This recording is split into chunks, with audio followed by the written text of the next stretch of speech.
Black Star Network is here. Holding I'm real revolutionary right now. Support this man, Black Media. He makes sure that our stories are told. Thank you for being the voice of Black America, Roland. Stay black. I love y'all. All momentum we have now, we have to keep this going. The video looks phenomenal. See, this difference between Black Star Network and Black-owned media and something like CNN. You can't be Black-owned media and be scared. It's time to be smart. Bring your eyeballs home. You dig?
Folks, today is Friday, October 14th, 2022. Coming up on Roland Martin Unfiltered, streaming live on the Black Star Network. Lots of questions remain regarding the death of a black man shot by police in Mississippi. Folks are questioning the police narrative in the death of Jaheim McMillan. His family, they are saying, why did the officer shoot and kill? In Los Angeles, the new city council president, President Mitch says the council cannot move forward unless two remaining racist council members, both Latinos, resign. We will talk with the first black woman to serve on the LA City Council in nearly 10 years about what is going on in that city. Civic organizations across the country are doing what they can to ensure that all eligible voters are registered. We'll talk with Barbara Arnwine with the Transformative Justice Coalition about what is called the Votercade. Also, a Georgia county is now at the heart of a discrimination lawsuit filed by the U.S. Justice Department following the termination of two black men. And in our Education Matters segment, an optometry organization wants to create a pipeline for black students to get into the eye care field. Folks, lots to talk about, so let's go. It's time to bring the funk on Roland Martin Unfiltered on the Black Star Network. Let's go. He's got it. Whatever the biz, he's on it. Whatever it is, he's got the scoop, the fact, the find. And when it breaks, he's right on time and it's rolling. Best believe he's knowing. Putting it down from sports to news to politics. With entertainment just for kicks, he's rolling. It's on go, y'all. It's Roland Martin, rolling with Roland now. He's funky, he's fresh, he's real, the best, you know he's Roland Martin.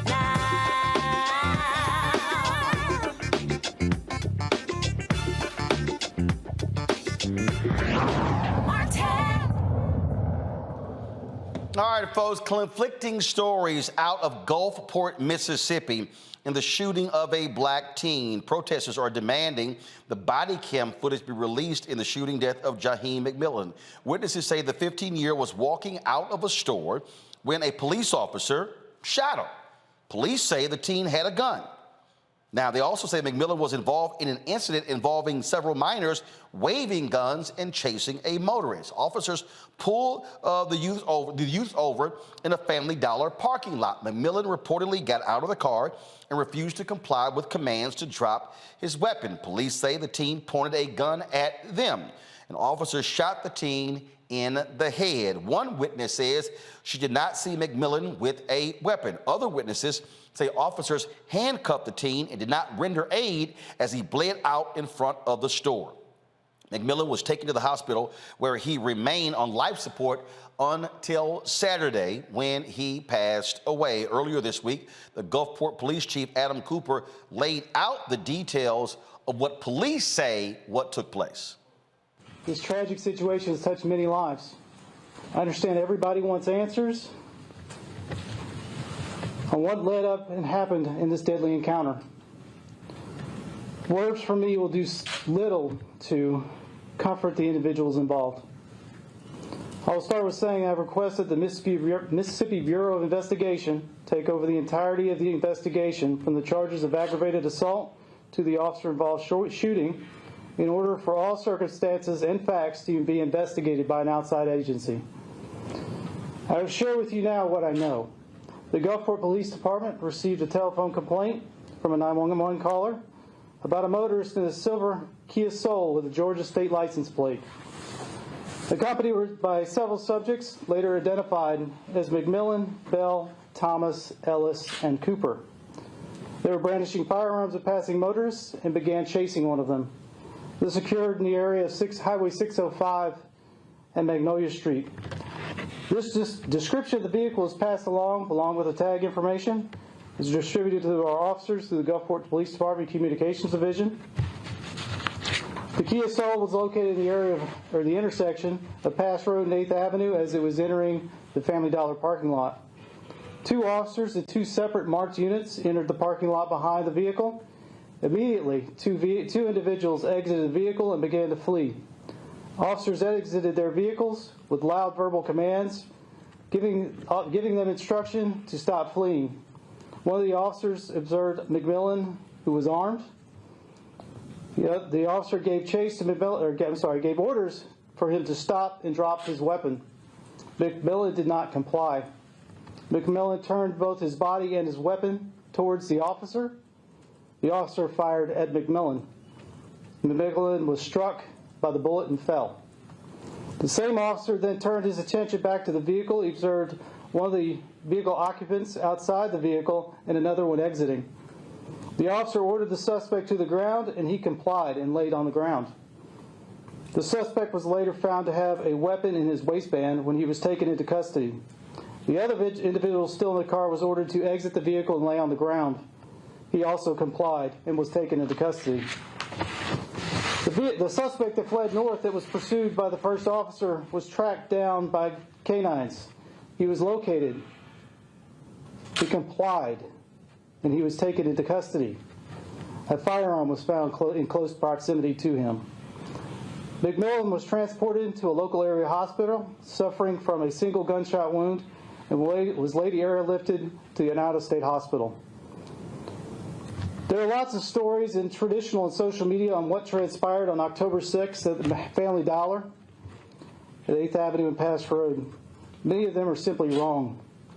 People are posting and identifying our officer, Lieutenant Brian Watson, as the officer that was involved in this incident, along with the address, photographs of him, his family, and his children. Let me just say this. He has nothing to do with this. He was, in fact, out of state when this occurred. I respect everyone's right to freedom of speech and to protest. This simply is a malicious attack on a family for no reason and no basis in fact, and these actions are inexcusable. Mississippi law is now clear as of July 1st that the Attorney General's office now has jurisdiction in cases where officers use deadly force.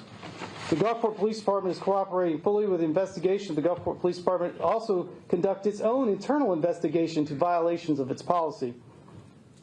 If any are found, it will be taken into consideration, and it'll be... Okay, Chief, keep going. I have turned over all evidence, radio traffic, 911 calls to our dispatch center, as well as all dashboard camera, body cam footage from this event. I've been assured by the Attorney General's office this will be a timely and thorough investigation. The evidence will be released, as always, upon its conclusion. And that's all I have to say. Thank you, Chief. Trying to get Attorney Ben Crump and Jaheim's mother on Monday's show. But look, let's just be clear.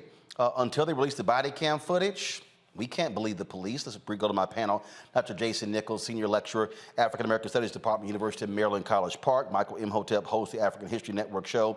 Matt Manning, Civil Rights Attorney. Glad to have all three of you on the show. Matt, I mean, look, we're simply at the point because where we have seen far too many police officers lie, that until that body cam footage is released, we can't accept the police's version. I can show you countless stories where the police said one thing happened, and then when we saw the body cam footage, it was a whole different story. You're exactly right. We can't take them at their word at this point because we've seen so many videos that show us what they said originally isn't the truth of what happened. Beyond that, what I found particularly troubling by Chief Cooper's statement is he spent so much time, rather than comforting the community and the family, so much time trying to chide the community. And if you noticed, he kept putting emphasis on the word complied. This person complied, that person complied. Your constitutional rights you still have whether you comply or not. So what's problematic about this is he's automatically putting everyone else on the defense and trying to set up this narrative that not only is this police officer and his family being attacked, but that, you know, the community needs to wait. And, you know, we did our due diligence by sending it out to an outside investigative agency. But all of that notwithstanding, I mean, this is a child. And for him to come out with that kind of callousness, I think shows you what we see in these cases. And you're right. We've seen way too many videos in the last few months, last few years, where what the police said originally didn't end up being true. So I'm surprised that they didn't get authority from the other state agencies to release this video if what they're saying happened actually happened, because that's usually what they do. Oh, absolutely. And Jason, you know, look, cops used to always, people automatically believed, and I think part of the problem that we have in this country right now is that the public, especially the media, mainstream media, automatically runs with the police version when these things happen. And so all of a sudden, their version of events becomes the official narrative. And so in essence, you're trying to disprove with what they say. Well, guess what? We're not going to buy your version. Last night, we had Justin Fairfax on talking about the case of Donovan Lynch in Virginia Beach, where he was shot and killed by the cops. Cop didn't turn his body cam footage on. And so, again, hopefully this cop did. So until we see that body cam footage, we're not believing him. Ben Crump represents the family in Houston. Cops laid out this whole narrative until we saw the body cam footage where they rolled up unmarked cars firing. Okay, never shouted, didn't see a weapon, nothing. So their initial story was a lie based upon what the body cam footage showed. I mean, honestly, you know, me being in the Baltimore area, I certainly know about the Gun Trace Task Force and what they did and the fact that they were able to make up narratives and actually plant guns on people that they wanted to arrest, plant drugs on some occasions. So this idea that we're all of a sudden supposed to always trust the police narrative, when in fact we actually have the evidence through body cam and dash cam footage, it doesn't make sense. Just show us the material, show us what actually happened. And as a matter of fact, one of the things that I think needs to be talked about on a nationwide policy standpoint is the fact that people should not be able to turn on and off their body cameras. It seems like each jurisdiction has a different kind of body camera. Some people can mute their body cameras. Some people can turn them on and off. So if they're going to commit a crime or something where they think involves force, who's going to turn on their body camera to put themselves through that kind of scrutiny? So it doesn't really make sense. Only time police officers would keep their body camera on is when they think the body camera will exonerate them or will help them in a situation. But giving police officers that option, particularly in high stress situations, even if they don't have bad intentions, doesn't make sense. The information is out there. Release it to the public. Be transparent. That's what police departments owe the public.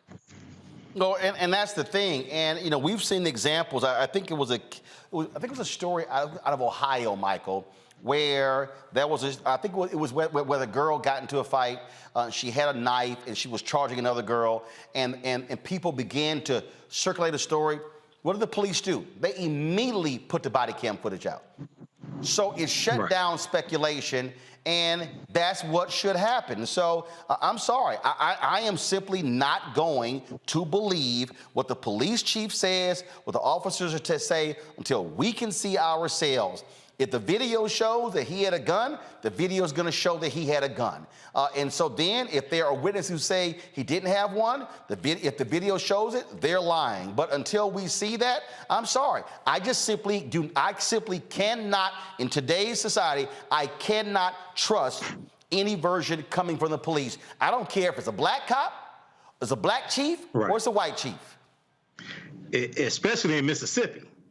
If you understand the history of Mississippi, especially in Mississippi. So when we look at this, I read the article from ABC News and I listened to the police chief as well.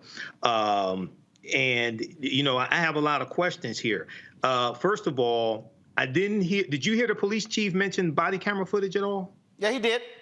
Oh, okay. All right. Because in the article here from ABC News, it didn't mention it. But if they had incriminating body camera footage that showed Jaheim McMillan with a gun, I think they would have released it already by now.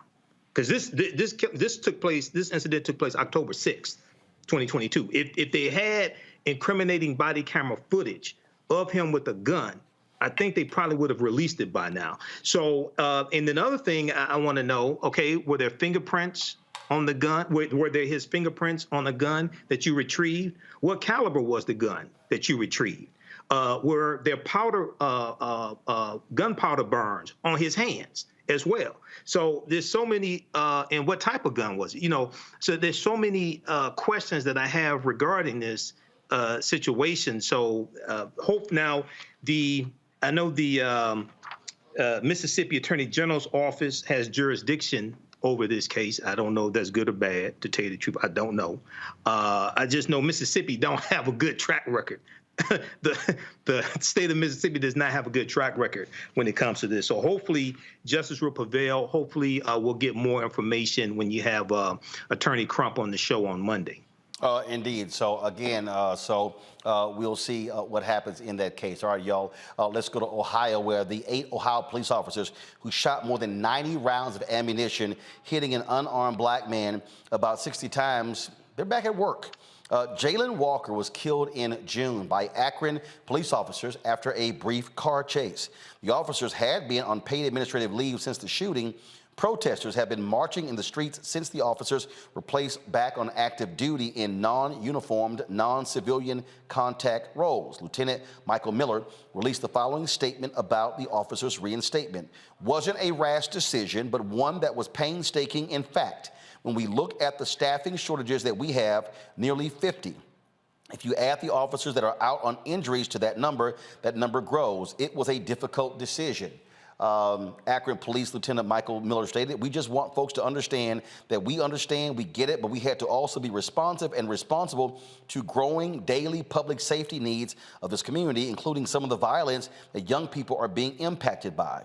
The Walker family attorneys said this about the officers going back to work. The decision to reinstate these officers, even to desk duty, fails to take into account a pending investigation into their actions that culminated in Jayland's brutal shooting and unjustifiable death resulting from a barrage of more than 90 bullets. This decision undermines the legitimacy of the investigative process the Walker family has been asked to follow and which BCI has led to this point. On behalf of the Walker family, we call on the city of Akron to do the right thing and place the officers back on leave until the investigation has been completed. I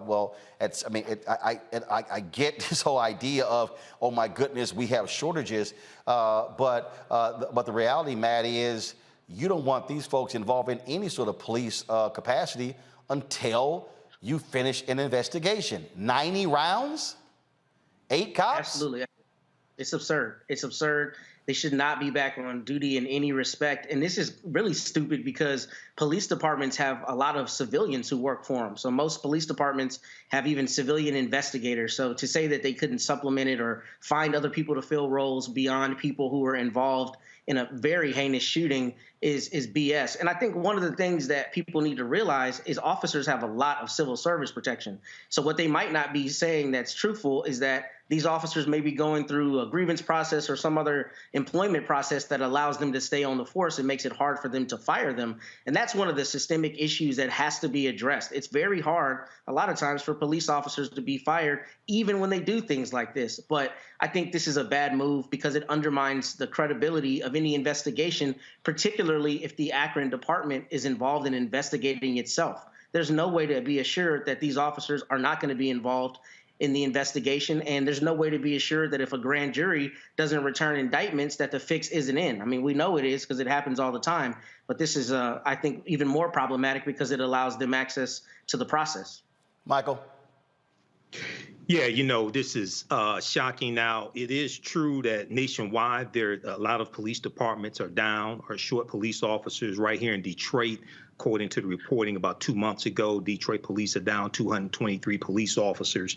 But to put these 8 back on the force is just ridiculous. Now, one of the things that Akron Police Chief Steve Milet should be doing and leading the initiative on, if they're not already doing this, is recruiting from the African-American community. If you're short police officers, you should be focused on recruiting from the African-American community to bring about more diversity and focus on these African-Americans becoming the type of officers that we all say that we want to see. Those that de-escalate situations, those that don't racially profile, those that only use lethal force as a last result. This is a grand opportunity, a great opportunity for something like that to happen. And I would say, and their recruiting efforts all across the country, I would say some of the first people that need to be applying to these police departments are the activists. Because now you can have a huge impact inside the police departments and in your communities as well. More and more police departments are putting in place duty to intervene policies, which means if you see something wrong and you're an officer, you're on duty, what have you, you can intervene to stop it. So instead of you standing on the sidelines, and I know a lot of the activists mean well and do good work, but instead of you standing on the sidelines and recording what takes place, you can show your badge and actually intervene and help stop it. So this is a grand opportunity across the country for African Americans to apply to these police departments and become the type of officers that we say we want to see. Jason, I mean, absolutely right. And I do think, as I listen to all of these police departments around the country talk about, how it's hard for them to find police officers, this is also means you might be wanting to change how you recruit the type of officers, what you're looking for. Look, you keep talking about more resources going to them. Well, guess what? Pay up and go out and recruit folks, and let's see what happens. Absolutely. I think one of the things we want is high quality officers who want to do the job and want to do the job the correct way, as Michael said. I think one of the systemic things we need to do, and I know a lot of my activist friends disagree with me, but you need to pay cops more. Because in our society, when you pay someone more, you can expect more. You can expect the highest level of professionalism. And also, it's easier to recruit the right kinds of people. And the people, there are police departments out there where you barely need a high school diploma to become a police officer. And we don't want like 19-year-olds out there on the streets with guns. I know when I was 19, I would not have been the kind of guy you would have wanted to stop you at a traffic stop, particularly if you're agitated. So again, I think, one of the things we need is high quality policing. In a lot of places, I'm sure that there are staffing shortages, but I think in a lot of places, people think you need more police, but when actually you need better policing. So we need highly trained, high quality police officers, and we also need to pay them well. They need to be paid well. Absolutely. All right, folks, let's go to a break. We come back, more on Roland Martin Unfiltered, including the continuing drama with these racist council members in Los Angeles. We'll talk to a black city councilwoman about that very issue and what is happening there and why they still have not left 5 days after this audio recording became public. Folks, support us by downloading the Black Star Network app, available on all platforms: Apple phone, Android phone, Apple TV, Android TV, Roku, Amazon Fire TV, Xbox One, Samsung Smart TV. Also, you could join our Bring the Funk fan club. All your resources make it possible for us to do what we do. And so you can send check and money orders to P.O. Box 57196, Washington, D.C., 20037-0196. The Cash App is $RM Unfiltered. PayPal is R Martin Unfiltered. Venmo is RM Unfiltered. Zelle is Roland at RolandSMartin.com. Roland at RolandMartinUnfiltered.com. And of course, you can get my book, White Fear, How the Browning of America is Making White Folks Lose Their Minds. The book is available at Ben Bella Books, Amazon, Barnes & Noble, IndieBound, Bookshop Chapters, Books A Million, Target. Download it on Audible, or you can also order the book through your favorite black bookstore. We'll be right back.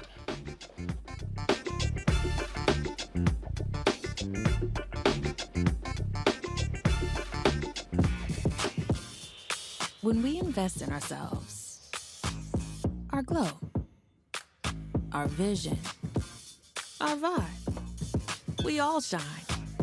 Together, we are black beyond measure. Libraries empower the community with education. Liberia Economic Development Initiative, LEDI, is hosting the International Life Changers Awards and Liberia's bicentennial to celebrate LEDI building the country's first modern public library and technology center. Join event host Roland Martin. Our honorees: Reverend Dr. Jamal Bryant, Zernona Clayton, Thomas Dorch Jr., Dana Lupton, Dr. Tammy Graysteele, on October 29th at the CNN Center, Atlanta. There are no public libraries in Liberia, but together we can change that. Get tickets at ledinow.org. When we invest in ourselves, we all shine. Together, we are black beyond measure. You know what's on the ballot. It's not just legislation and policies we believe in. It's democracy. Our democracy. There's a choice on the ballot between freedom and fear, between cruelty and compassion, between chaos and community, between voting or violence, and the end of rights generations have fought for. The extremists have a plan, a roadmap for a nation where your voice is silenced and your vote is a memory, where they count their votes and cast ours aside. That's why this year, this fight, this vote is so important. Register, engage, volunteer, fight back against the disinformation and despair, and most of all, vote, because your vote is all that stands between our future and theirs. Hatred on the streets, a horrific scene, a white nationalist rally that descended into deadly violence. White people are losing their damn minds. As an angry pro-Trump mob storms the U.S. Capitol, we've seen shooting. We're about to see the rise of what I call white minority resistance. We have seen white folks in this country who simply cannot tolerate black folks voting. I think what we're seeing is the inevitable result of violent denial. This is part of American history. Every time that people of color have made progress, whether real or symbolic, there has been what Carol Anderson at Emory University calls white rage as a backlash. This is the rise of the Proud Boys and the Boogaloo Boys. America, there's going to be more of this. Here's all the Proud Boys, guys. This country is getting increasingly racist in its behaviors and its attitudes because of the fear of white people. The fear that they're taking our jobs, they're taking our resources, they're taking our women. This is white fear.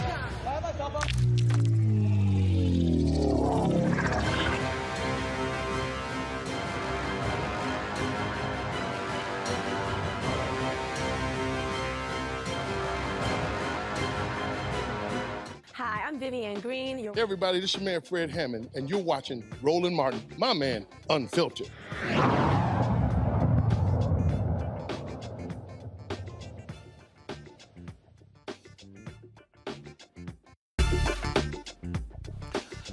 All right, the acting city council president in Los Angeles, Mitch O'Farrell, canceled today's city council meeting because two of its racist members, Kevin De Leon and Gil Cedillo, refused to step down after participating in this racist conversation that was captured and released. The audio was released on Sunday. Now, here is the city council president speaking. Mr. Cedillo and I had a long, very frank conversation yesterday, and he made it really clear that he is taking into consideration the gravity of the moment and what he ultimately is going to need to do. And I can't state what that is right now, but we will continue those conversations. If I felt that there were going to be 2 additional resignations today, I would not have canceled tomorrow's meeting. I just don't see it happening. Well, look, they won't go, but the pressure has to continue. Now, Nuri Martinez, she initially stepped down as city council president. Well, that wasn't good enough. A couple of days later, she was forced out as a city council member. Also, the president of the Los Angeles County American Federation official there, he was a union official. He also was forced out from the union as well. Now, De Leon and Cedillo have not said whether they plan to resign. If both refuse to leave, keep in mind De Leon's term is not up until December 2024. Cedillo's term ends in December. Joining us now is LA Councilwoman Heather Hutt. She's the first black woman to serve on the LA City Council in nearly 10 years. Glad to have you on the show, Councilwoman Hutt. So, I mean, this ain't hard. I mean, there's no way in the world either one of these individuals can have any integrity in terms of staying on the council, and there's no way you and the other council members can go on as business as usual with 2 established racists sitting there participating in city business. That precisely. There's no other words. That is exactly how we feel. How can we conduct business knowing that this is the undertone or the feeling that they express privately? It is very complicated and disheartening. I'm angry, I have to say. Never in my life did I believe that any of those people would just continue for 90 minutes to spew this kind of racist, homophobic statements about something that's near and dear to my heart. The city of Los Angeles, gerrymandering, and children. All of those things are special and should be protected, not spewed and abused. You know, and as I sit here and think about this, you know, what are their constituents saying? I mean, you know, are you seeing their constituents in their districts putting pressure on them? And, you know, because obviously there are organizations that have released statements, but what are the folks who they represent, what are they saying? Very interesting that you asked me that. I went to a roundtable last night in CD1, which is Gil Cedillo's district, with the Awaken people, and they are very hurt of being considered less than human. If you listen to the tapes, they talked about them with no shoes on and little people and how did they even get here. They are hurt, disappointed. They have worked for many years to lift these people into leadership roles, and they feel betrayed.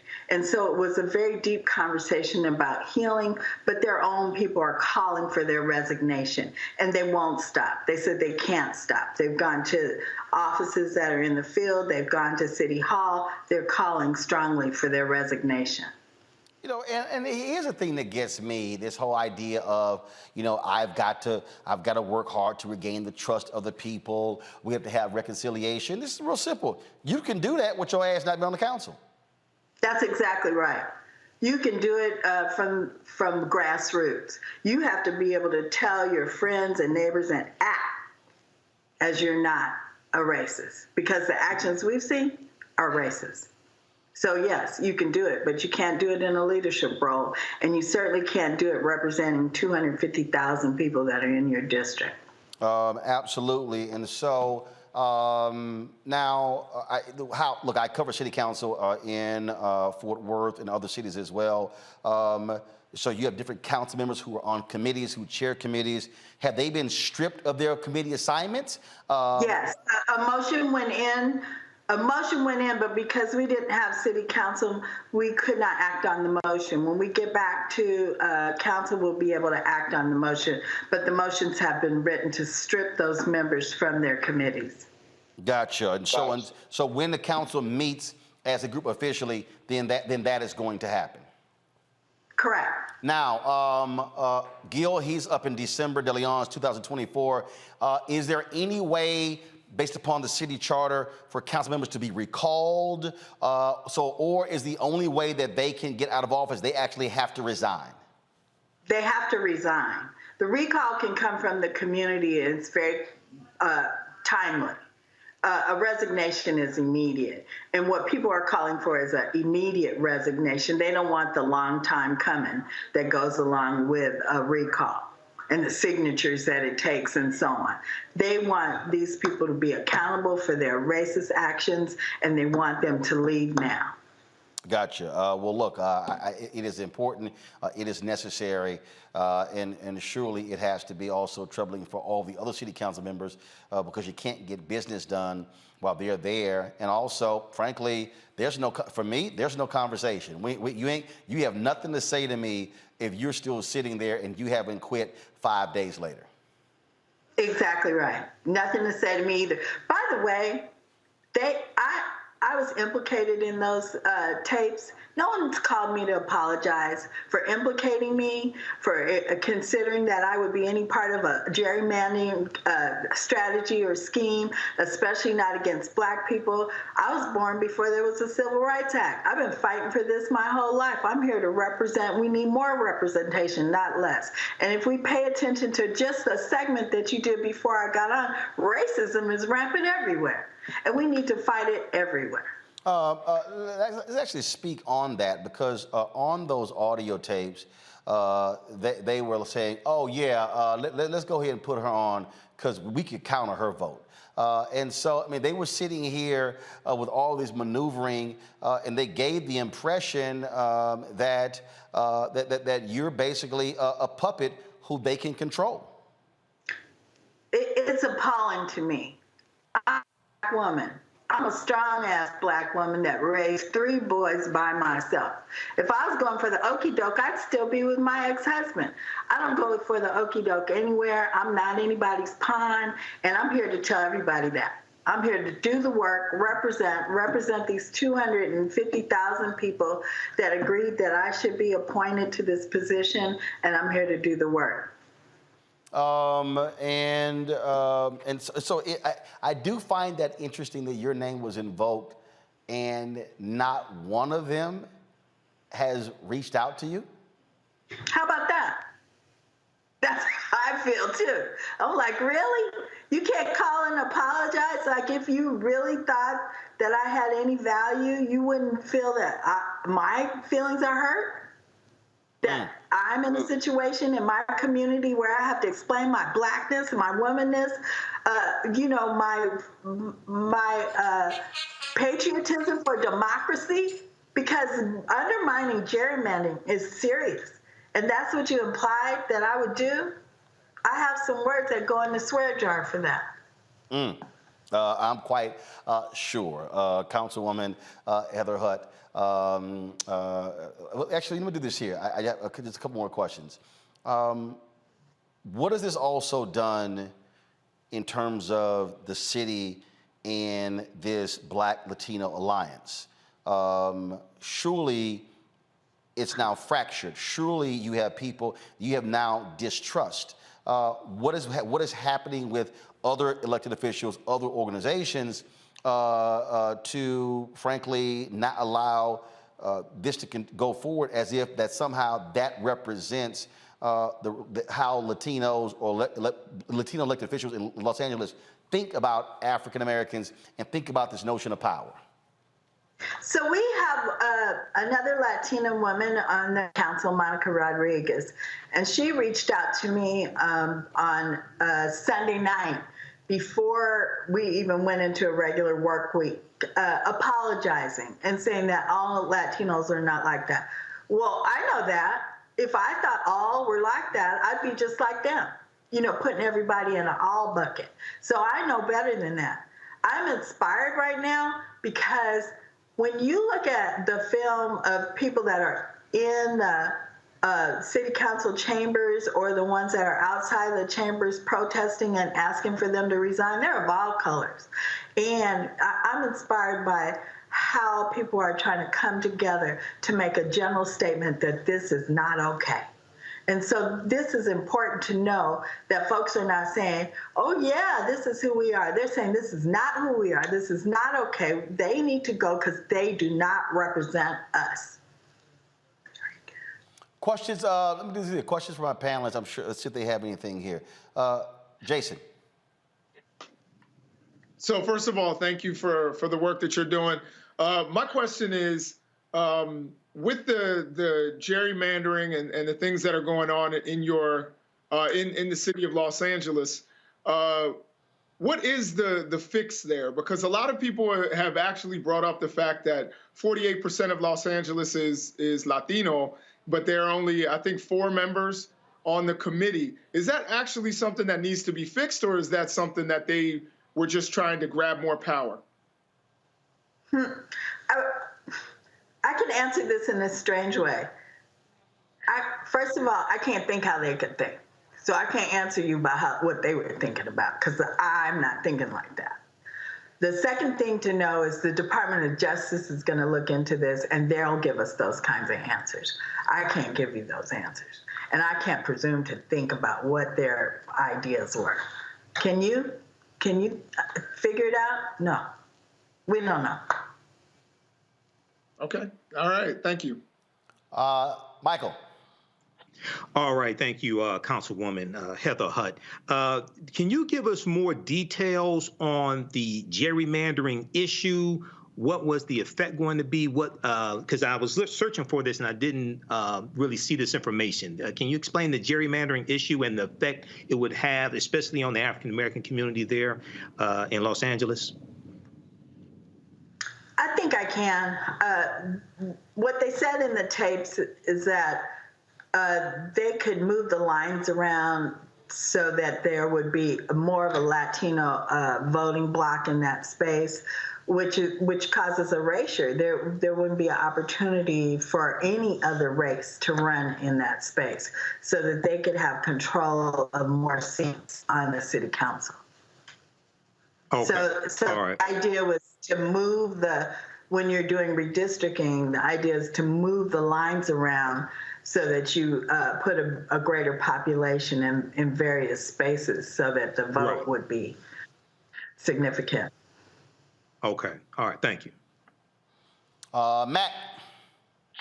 I have a 2-part question, Councilwoman, and thank you for being on this evening. So the first question is, what happens in the event there is like a lawsuit or there's a belief that the city council has engaged in gerrymandering? Does the California legislature step in? What happens in that instance? And then the second question is, when is the deadline for the new maps? Because I know cities around the country are dealing with this with the new census data. So what is the time frame during which the city council has to actually make remedial measures?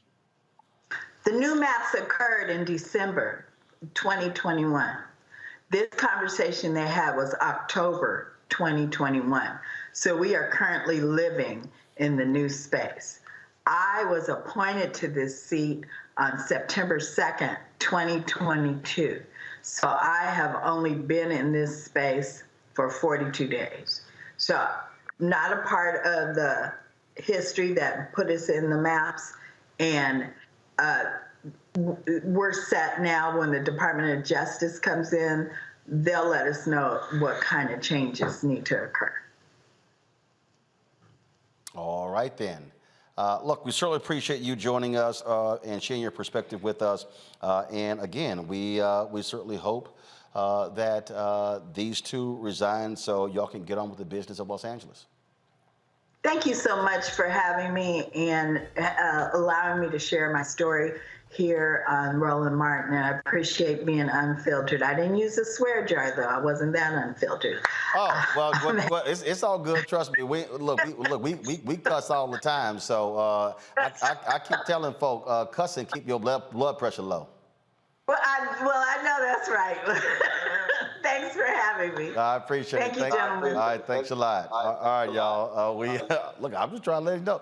All right, look, some folk need to be cussed out. All right, y'all. Gotta go to a break. We'll come back, of course. So we'll show our Black and Missing for the day, and of course more news as well. So a number of things to cover. Hey, folks, do me a favor. I want you to download the Black Star Network app, available on all platforms. Download it right now. You might be watching on YouTube. That's fine, but you still can download the app. Apple phone, Android phone, Apple TV, Android TV, Roku, Amazon Fire TV, Xbox One, Samsung Smart TV, and of course, you can also support us. Your dollars make it possible for us to do what we do, to cover the stories that we cover. On Monday, I'm going to be in Valdosta, Georgia. So Valdosta, we'll be coming your way. I'm in Savannah on Tuesday. So again, we're going to be on the ground there covering the U.S. Senate race between Raphael Warnock and that fool. Then also, of course, the gubernatorial race with Stacey Abrams and that idiot Brian Kemp. And so, again, your dollars make it possible for us to do what we do.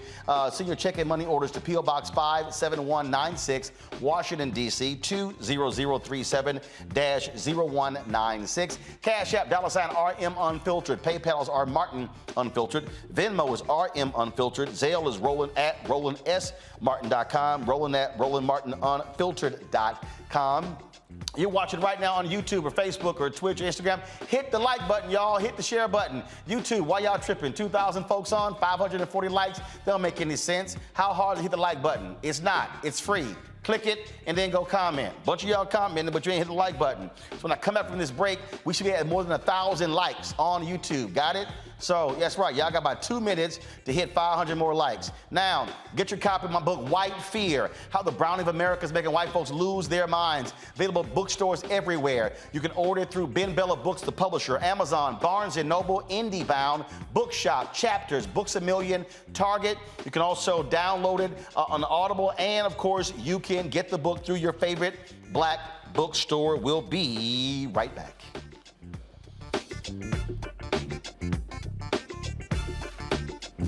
When we invest in ourselves, we're investing in what's next for all of us.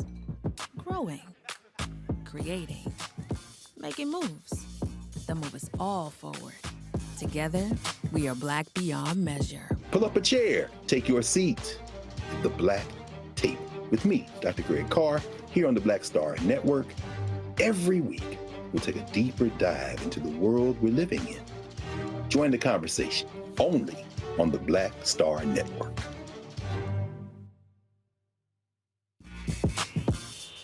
When we invest in ourselves, our glow, our vision, our vibe, we all shine. Together, we are Black beyond measure. It's about us. Everybody all together. We are in sunny South Dallas. The election is coming up. It's super important that folks know who they are voting for, but more importantly, what they are voting for. Y'all, we got some free shirts and free lunch right over here. Freedom is our birthright. No matter what we're up against, we're sending a message in Dallas and Texas and in this country. We won't back down. That's what this bus tour is all about. The housing cost is one of the most capitalized areas that we have found.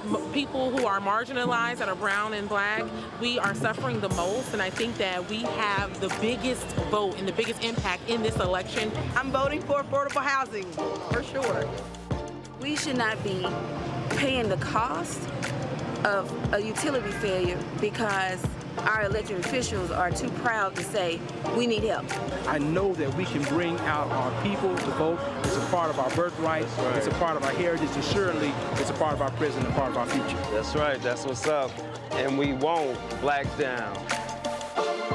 Forward that message to 5 friends, because in that message, it's got links to how to get registered, how to check your registration status. Like I said, 2:30 we'll start rendezvousing right here on this street. I am voting to let our voice be heard in the rural communities that, hey, we are people too. There are things that we need.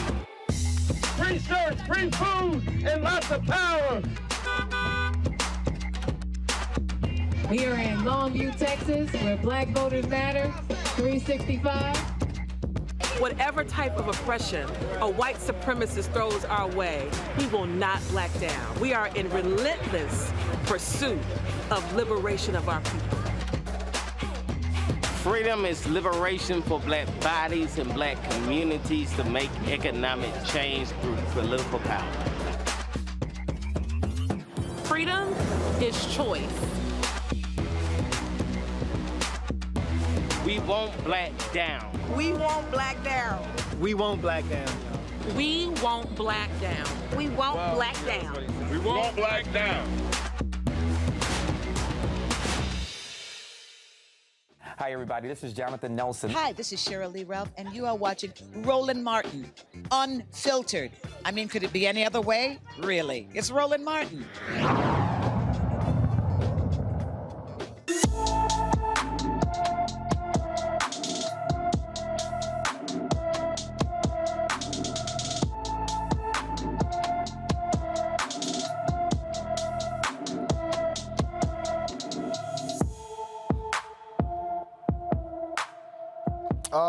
Cherie Wright has been missing from Little Rock, Arkansas since September. Folks. The 14-year-old is 4 feet 10 inches tall, weighs 80 pounds, with brown hair and that maybe dyed red and brown eyes. Anyone with information about Cherie Wright should call the Little Rock, Arkansas Police Department at 501-371-4829. That is 501-371-4829. Folks, a 7-second video of students reenacting the death of George Floyd at a Louisiana high school during homecoming activities is circulating on social media. Take a look at this video.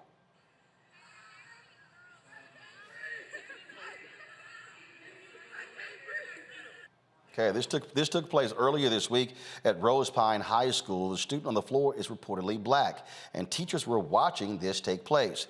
Principal Joey Bartz posted this statement on Facebook yesterday. We are aware of a video that was posted on social media yesterday showing a group of our students reenacting a very serious and heartbreaking event.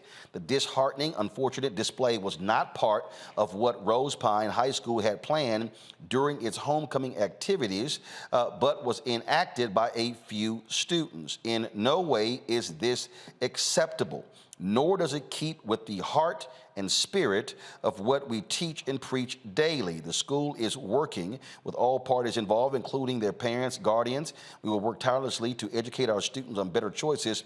After the punitive actions are taken, all we can do is hope and pray that we can learn from the mistakes made and become better human beings. Again, we are deeply sorry for the pain that this has caused, and we know words are never enough, so we will vow to strive to become better through our future actions.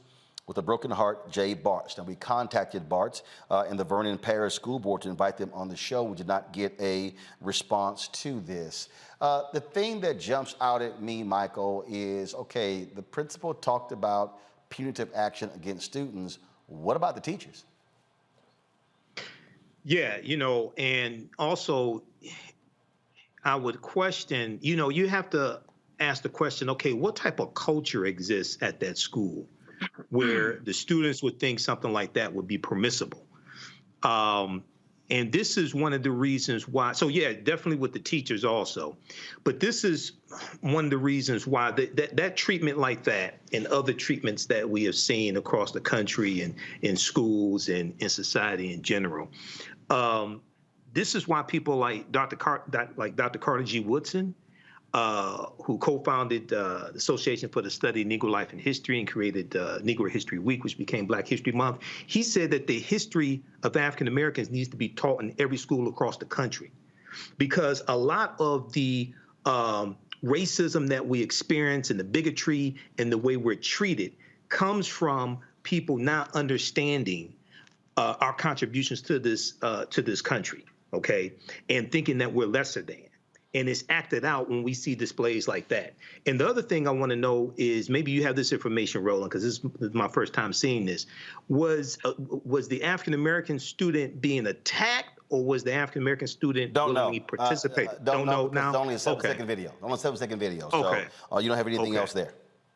Okay. All right. Yeah, but things like this are disturbing, and you have to wonder, what type of education are these students getting in their homes? See, are they getting like anti-racist information in their homes, or are they getting information in their homes where they think something like this is permissible also? I don't think it's hard to actually answer that question. Jason, I don't think that's a hard question to answer. Yeah, no, I don't think that's difficult to answer at all. I think actually what Michael is saying, the opposite is happening. Now they're trying to ban books by Black authors that talk about Black experiences. They're trying to take any education that has to do with racism and racial oppression out of the curriculum. So we're seeing actually a backlash against things that make students better citizens, whatever background or race they come from. And, I just have to say it. I think everybody's probably thinking this, is the young Black man. I know I would be so disappointed in my son that he went along with what was going on there. I don't know that he knew the knee was coming, but even the police thing where they got him on the ground, I would be really frustrated with my son for even going along with that. And I don't know what activity was happening there, but I think the first person I would want to talk to is the young Black man, and so that he understands that playing along and pretending to be a criminal and pretending to be on the ground while you're being arrested at your high school is not acceptable. So I think that's one of the things that frustrates me with seeing this video. And certainly we need education, as Michael was saying, we need education that students can learn, where they actually become good citizens as they leave the school system. Not just, everybody says, oh, just math and reading and science. But no, we need actually to learn about what it takes to be a good human being and a good person and what's acceptable in our society. This idea that all of a sudden people are going to, come out and be anti-racist has never worked before. So why are we moving away from teaching kids and exposing them to books and to ideas that will make them good citizens? Absolutely. And at the end of the day, Matt, you've got to hold teachers accountable. They're supposed to be teachers. If they break up fights, they sure as hell should have said, "What are you fools doing?" And that should have been a teaching moment right on the spot. That's absolutely right. They should fire the teachers because it's indefensible. There's literally nothing the teachers can say that makes this remotely okay. They should punish the students harshly. But I kind of want to take a little different tack than Michael and Jason. I think both of them are right. I don't think they said anything wrong. But I think this is a direct result of what we've seen fomented since the presidency of Donald Trump. People are bolder, and they're finding ways every day to devalue simple things that show inhumanity. I mean, George Floyd's life and his life being stolen from him was broadcast across the world and started protests across the world. So the idea that these kids don't know the gravity of this is just, it's beyond me. I can't think of anybody that has a conscience that would do something like this. And I think we do need anti-racist education and all of that, but I think we also need to recognize that some people are depraved, and this is exactly what has been capitalized upon by particularly white supremacists in this age. So this doesn't surprise me, and I think the only way to respond to this is to have extremely harsh measures, primarily on the teachers because they're the adults in the situation. But schools punish kids all the time for considerably lesser things with very draconian punishments. So this might be a circumstance where they need to expel these kids to make the statement that we will not allow anything like this to take place on campus, and if it does, there's going to be a very harsh punishment. Oh, absolutely. That's exactly what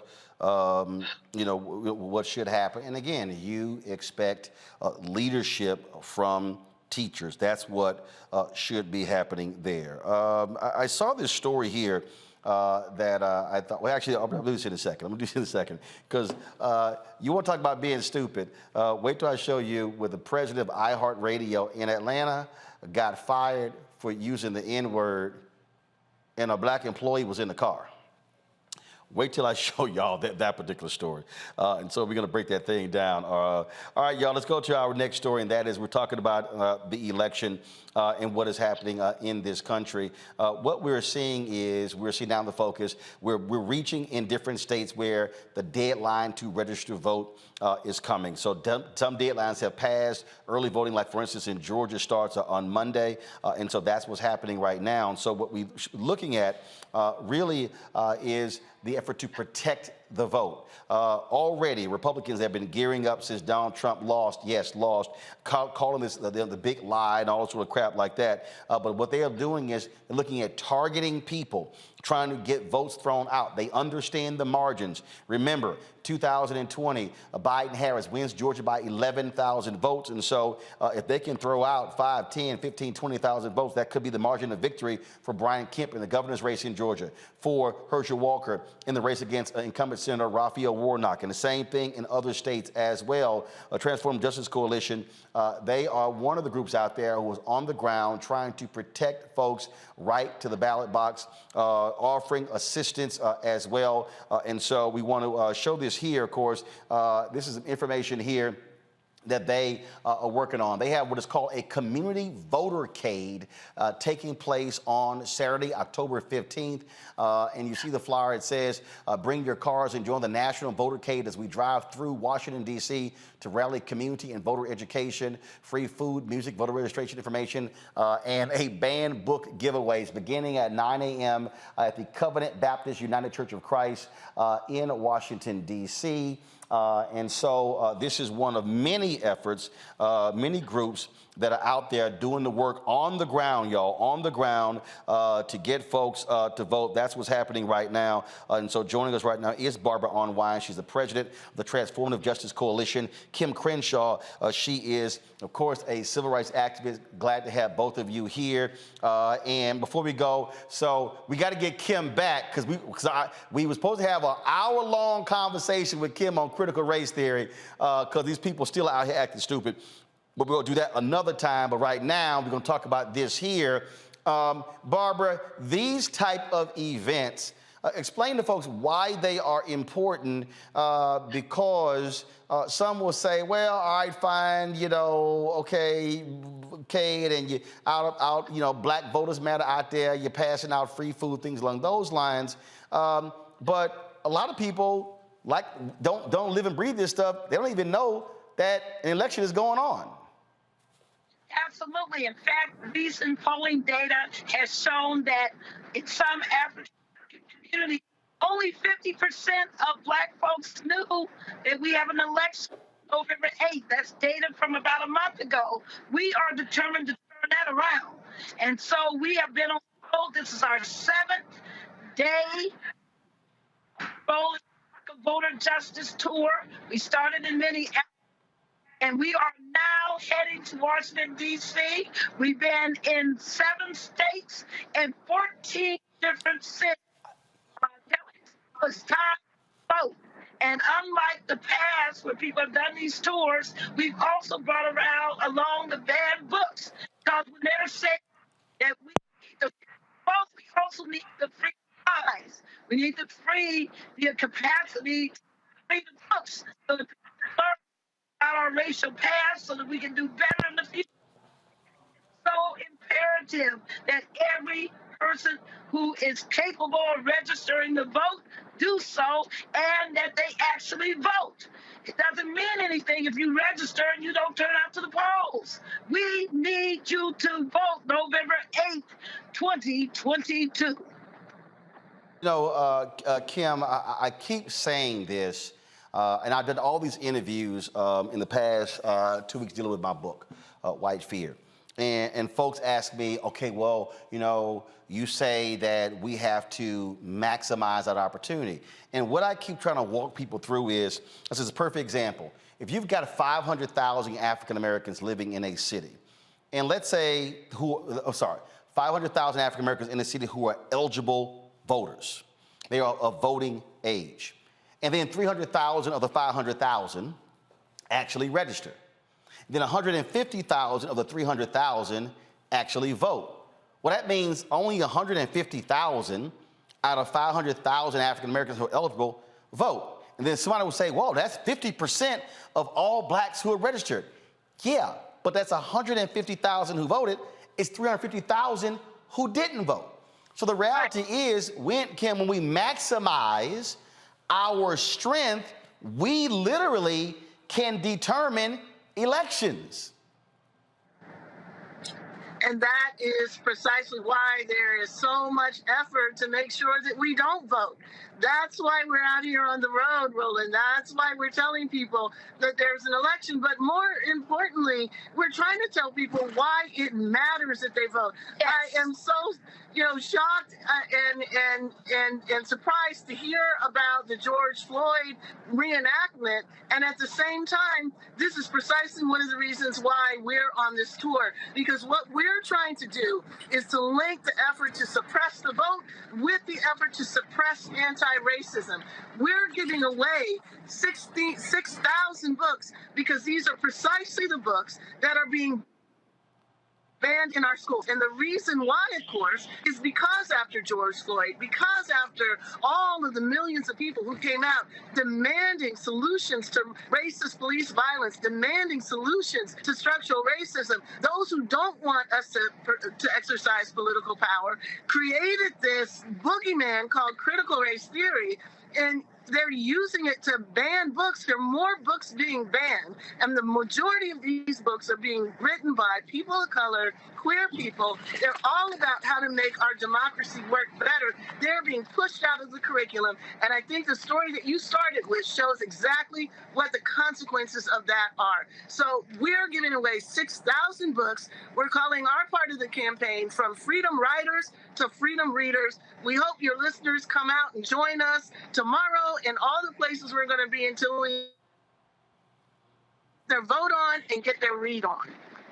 And that point right there about these banned books. I mean, what these people are doing, and I have these people, Kimberly and Barbara, who literally drive me crazy, because you get these new fools.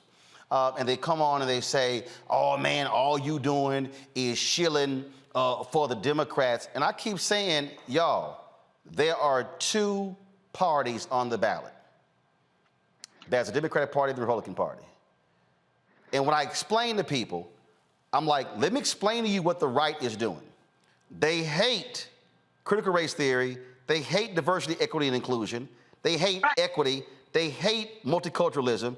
They hate affirmative action, even though white women have benefited more than anybody else. They hate any conversation dealing with the issue of equity. They do not want to see parity. They don't want to see any of that. And what they are doing is using political power to actually stifle teachers, to stifle parents, to stifle professors. What Ron DeSantis is doing in Florida, what Greg Abbott is doing in Texas, what the legislatures are doing, what Brian Kemp is doing in Georgia, is going all across the country. Now, folk can sit at home and they can have these silly discussions about, I think you're wrong for who you're supporting. But let's be clear, the agenda that they are focused on, they've made it clear. They want to wipe out any potential black gains.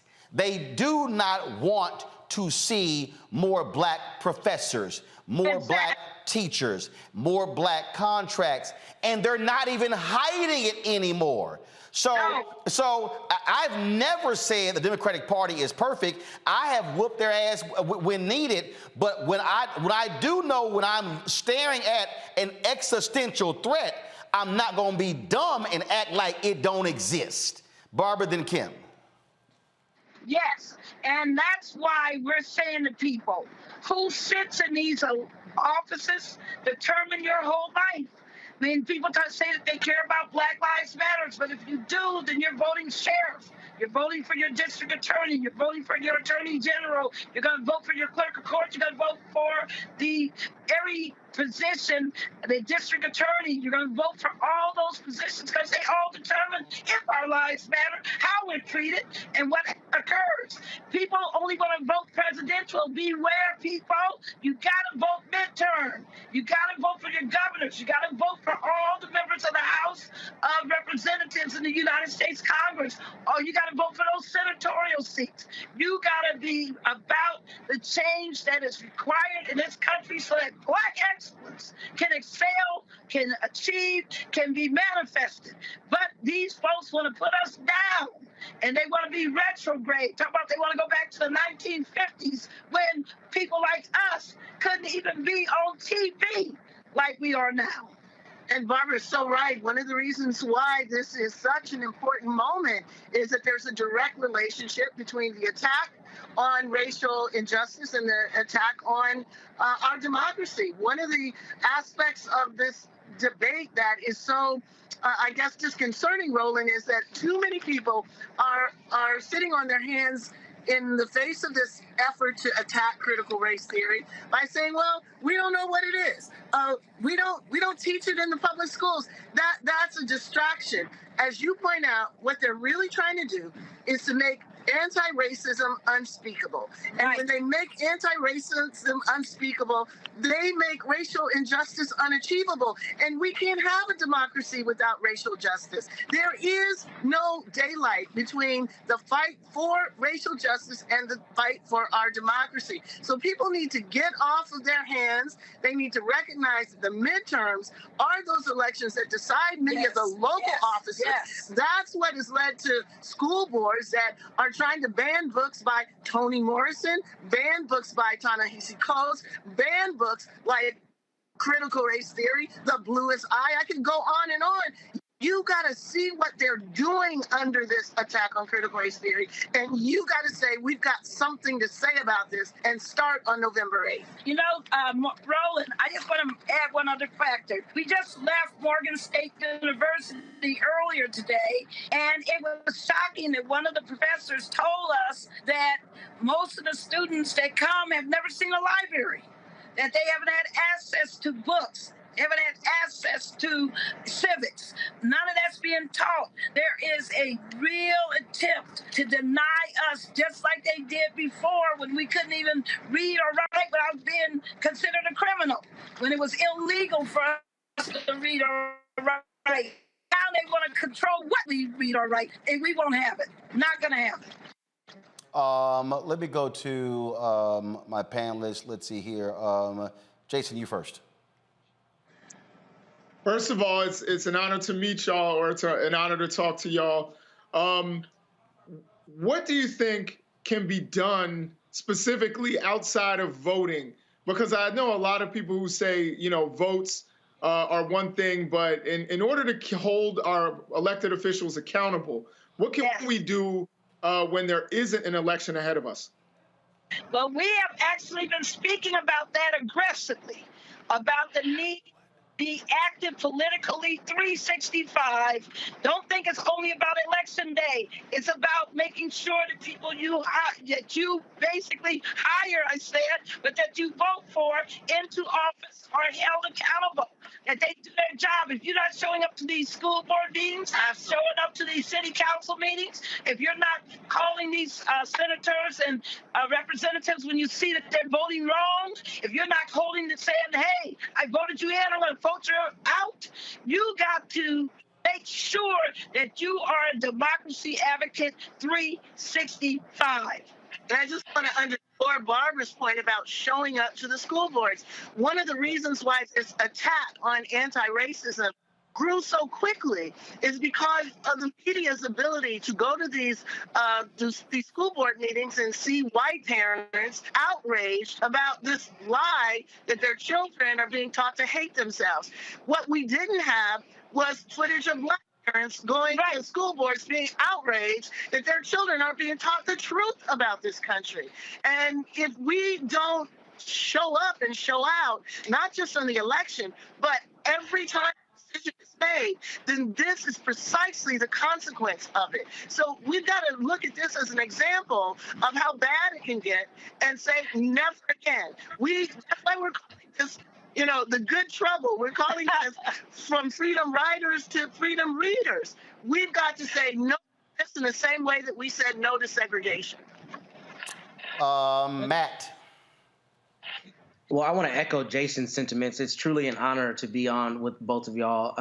My question is this: how have you decided where the stops on the tour are going to be, and when will you be in Texas? Because we definitely need y'all down here bad. Well, you got to know that one of our biggest partners is Black Voters Matters, and they've been doing the We Won't Black Down in Texas, and so that's one way we do it. The good news here is that there's 8 partners. We are working all across the country. Arkansas, we heard you. You want us to come? We've been listening to all these states that want us to come, and guess what? For 2024, expect us. We will be there. We're going to do a larger tour. This time we're doing 14 states and 26 cities. Honey, get ready for the next rollout. And in the interim, we're going to be training, like we just finished doing, Gen Z and millennials to be voting rights advocates. I want you to know we trained 37 already in this tour. 11 of them have shown up to be active. They're registering. One met me the other day and said she just registered 55 people. She went back out and registered another 100. I want people to understand, invest in our youth, invest in them as we build the newest, largest voting bloc in America, which will be young people.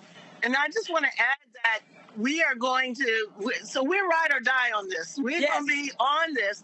And in the meantime, to learn more about critical race theory, about anti-racism, about implicit bias, we at the African American Policy Forum are going to continue facilitating and building. We have Critical Race Theory Summer School on demand right now. Go to www.aapf.org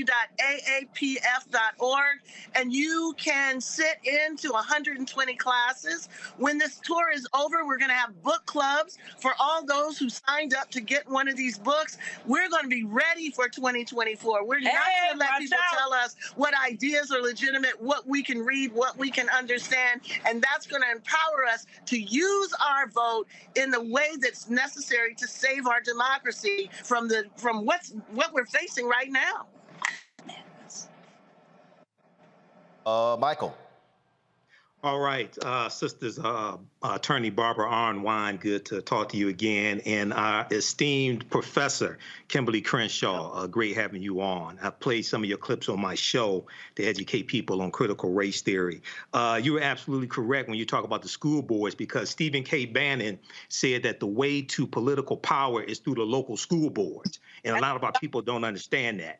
Before you leave, give us your social media information, because I need to get in contact with you all. But Professor Kimberly Crenshaw, can you just give us a brief synopsis of what critical race theory actually is? Because people like Christopher Rufo have totally distorted it, and a lot of our people are confused about what critical race theory is. Yeah, so I'm so glad you asked that. And let me just point out, Christopher Rufo and all of his ilk say repeatedly, they care what critical race theory is. They couldn't care at all. What they are trying to do is take critical theory and use it as a Trojan horse. So let me tell you what critical race theory is based on what they have attacked. Critical race theory is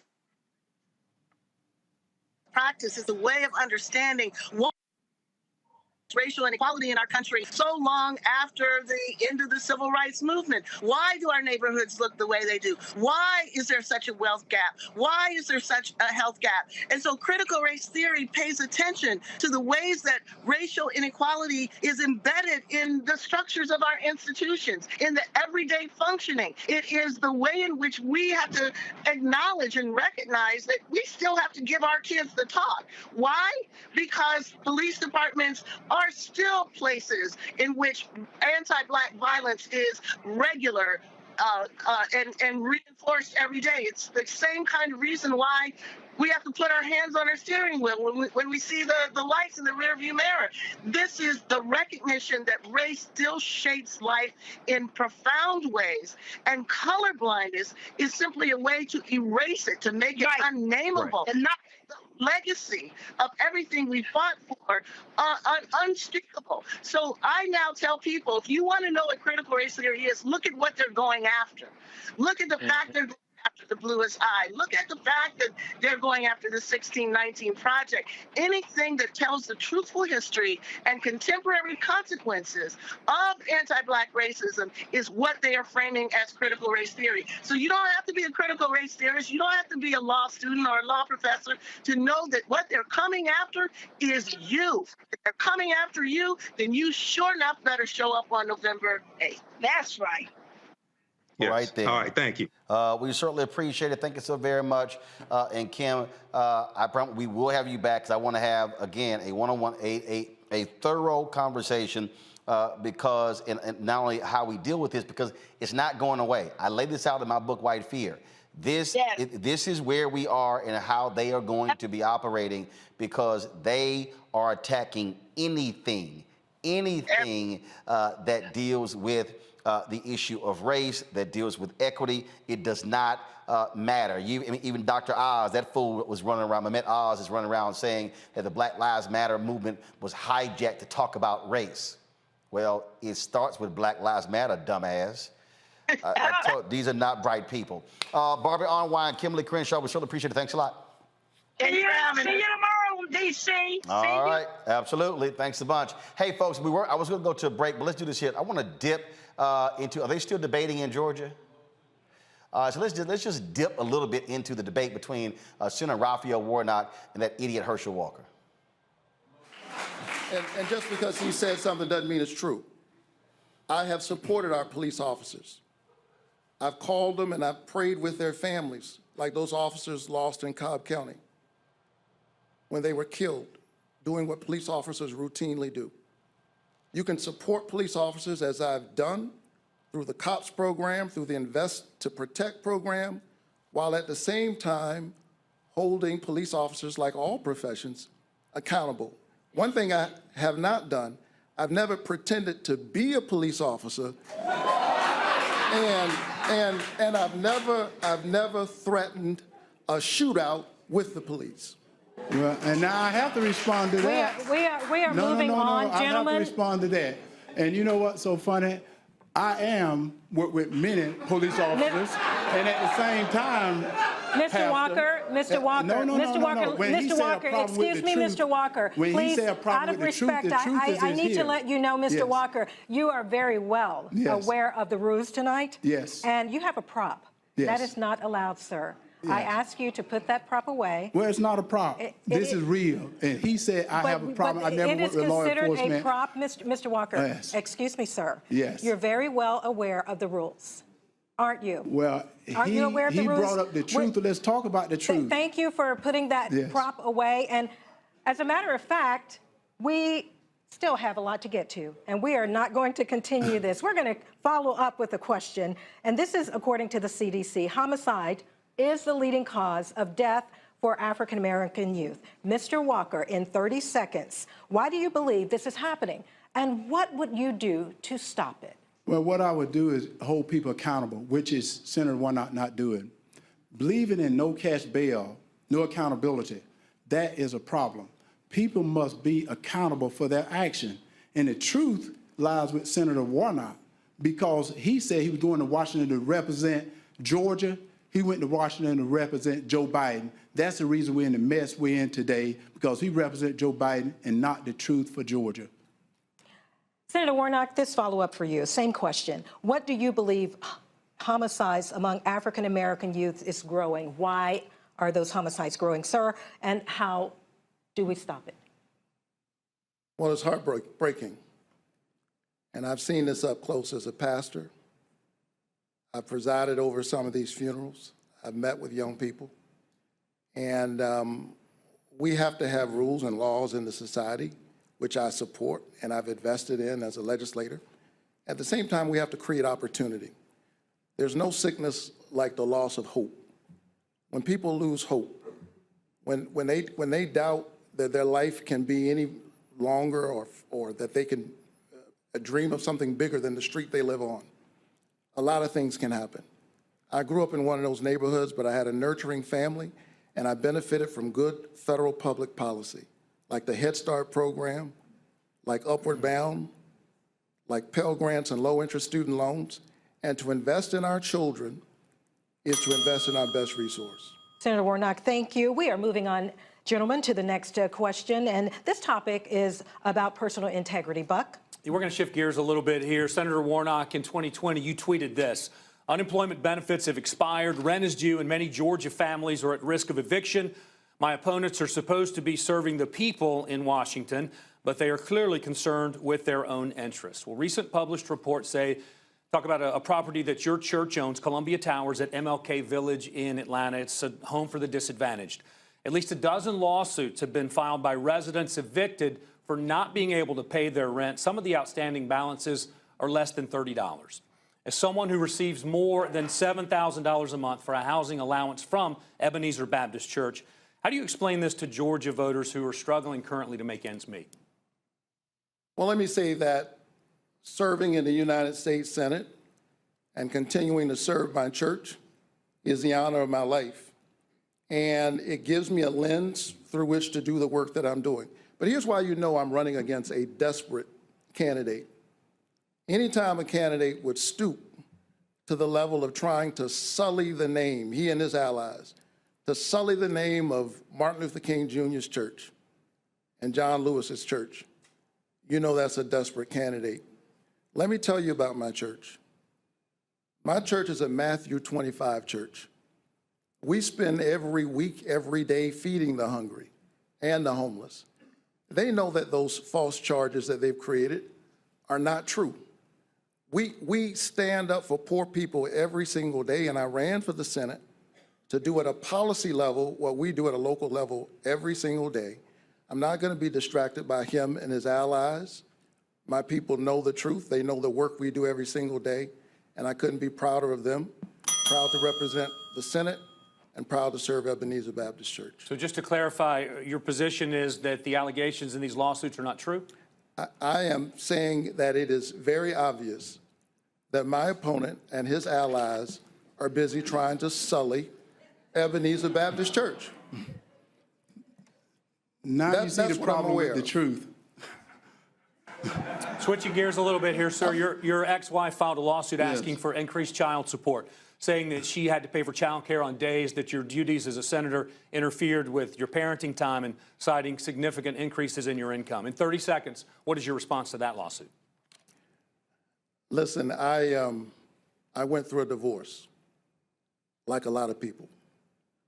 And while that was a painful period, what came out of that was two amazing children that I just talked to before I came on this stage. And my children know that I am with them and for them, and that I support them in every single way that a father does. Thank you, Senator Warnock. Now to you, Mr. Walker.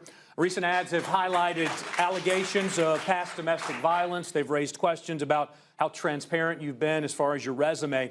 In 1 minute, how do you respond to voters who question your integrity, both personally and professionally?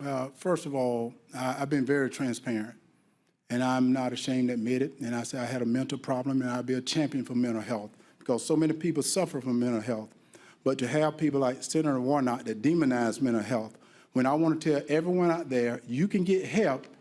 Don't listen to Senator Warnock and his people. You can get help. All you got to do is ask. All you got to do is ask. But the problem with the truth is you just saw it. You just saw it, because he won't answer that about evicting the people from the church. And I told him I'll pay their salary. You're evicting them right now during these hard times. We have not evicted. We have not evicted those tenants. I didn't write the article. I didn't write the article. And most of the people out there still my time. I'm okay with the discussion if we start talking over each other. We have not let you evicted speak, then the I can tenants. speak, Senator. And he should take that money and pay it back to the veterans that he exploited while pretending to run that too. And see, you can tell that he's now desperate because if he had read in that thing, he would have saw that I had nothing to do with that. But he is so desperate right now, and he really wants that seat. He's now telling you, I didn't evict anyone. It is written in the paper. I didn't do this. Well, Senator, you did. And it's okay to speak the truth. Do not bear false witness, Senator. Do not bear false witness. Mr. Walker, to keep this moving, I want to follow up with you. You have been very open on your, Mr. Senator Warnock, we need to move forward here. You have been very open about your struggles with mental illness, and you even wrote a book about your diagnosis of dissociative identity disorder. We recently asked if you were still receiving treatment, and this is what you had to say. No, that's all done, and you don't need to, and that's why I tell people. I think one thing I told people is I've been open about it, and I was open about it, 14 years ago. Mr. Walker, in 30 seconds, can you clarify this? Are you saying you no longer have dissociative identity disorder, or is this something that you continue to this day to manage? No, you don't have to have treatment for it. And I encourage people to continue to talk to people. I talk to my pastors. And I continue to get help if I need help. But I don't need any help. I'm doing well. But that's the reason why I tell anyone out there that is suffering from any type of mental illness, you can get help. All you got to do is ask. And I will always, always be a champion for mental health. And just to clarify, how can Georgia voters, though, be assured that this will not impact your ability to lead if elected? Because I'm ready to lead today. I'm ready to vote with the Georgia voters, whereas Senator Warnock has voted with Joe Biden 96% of the time. I'm ready to vote with the Georgia voters today. Thank you, gentlemen. We'll move on to our next topic. Tina? And that topic, gentlemen, is health insurance. Georgia is one of 12 states that have not accepted federal funding to expand Medicaid under affordable. Georgia, there's no way in hell y'all could even remotely think about voting for that fool Herschel Walker. Matt, Jason, and Michael, I'm looking at comments on social. I'm looking at, that is absolutely one of the dumbest people I have ever seen stand before the public to want to be a United States senator. Who am I going to start with first? You can start with me, Roland. Fine, go ahead. Well, see, you got to understand Georgia. And the white people in Georgia that support Brian Kemp, that support Donald Trump, this is the type of Negro they like. Dana Loesch, how do you pronounce her name? Lash. She said, Dana Lash said she doesn't care basically what he did. He could abort baby eagles or what have you. This is about raw naked power. This is what these white supremacists want. They want a dumb Negro who they can tell what to do, and he'll go vote the way that they want. They want to take back control of the Senate. They want to take back control of the House, shut all this stuff down, all these policies that have been beneficial to African Americans. And they want to stop any more of Biden's nominations to the U.S. Supreme Court, as well as the federal bench. This is about raw naked power. They don't care how dumb the Negro is, as long as he does what they tell him to do. That's what they want. Matt? I think Michael's 100% right, but this is exactly why people have to not only go out and vote, they have to understand the issues and understand who they're voting for. What's so terrifying about this is there are going to be a lot of people who are going to see Herschel Walker and they're going to vote because they remember his football glory days. He's obviously not competent, and to me, to be a senator, and this is a question of basic competence, but that's exactly the fear, and I think Michael's right. What we're seeing is them beating this drum. If you notice in most of his answers, all he did was try to link Pastor Warnock to Joe Biden, right? And that's what we're seeing around the country. It's just the same messaging that you can't trust Democrats, you can't just trust Joe Biden. And I understand that Herschel Walker's children, or at least one of his children, came out and said that he hasn't been honest about his past and a number of different things. So this is troubling. It's troubling that he has even any kind of momentum, and I'm hoping that the voters in Georgia do the right thing. Jason, at the end of the day, turn out. If more folk who like Walker turn out, Warnock loses. And again, the other issue is this here.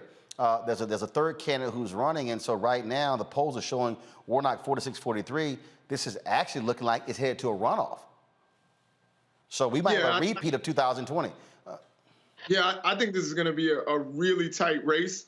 Herschel Walker is not the smartest guy in the world. I still think he and Tommy Tuberville would have a close one in an IQ contest. But I would say that Herschel Walker here, the thing that I'm most afraid of is the way that they talked about character, glossed over Herschel Walker, the things that Herschel Walker has done. He put a gun to a woman's head. And nobody talked about that. He actually did say, I want to, to shoot out with the police, in a domestic violence situation, but the police redacted it because he's a football hero. Like, these are the things that people aren't talking about. And the media, the mainstream media focused only on this abortion story, which to me was a pretty small story. And I know it showed his hypocrisy, but putting a gun to a woman's head is a bigger story. The fact that he has a history of domestic violence, the fact that he has 4 children and didn't raise any of them. You know what I mean? And he says he talks to his pastors. What are they talking about? That's my question. What are you talking to your pastors about if you have 4 kids by 4 different women and didn't raise any of them, weren't there for any of them, to the point where your super right-wing son comes out against you and says that you're a fraud? It frustrated me. I think that they went in harder on Warnock's, situation with his ex-wife, which to me, and be mad at me if you want, that sounds like a lot of divorces I've heard. It doesn't sound like he put a gun to anybody's head or did something violent. And, when you leave town, you leave your kids with a babysitter. That makes sense. But they focused more on that than they focused on all of the things that are called into question with Herschel Walker's character. And that's what terrifies me about this race, is how it's being covered, how they did not go after him or hold him accountable. Even when they showed that clip, they didn't hold him accountable for saying, oh, no, I'm cured. He sounds like Kanye West.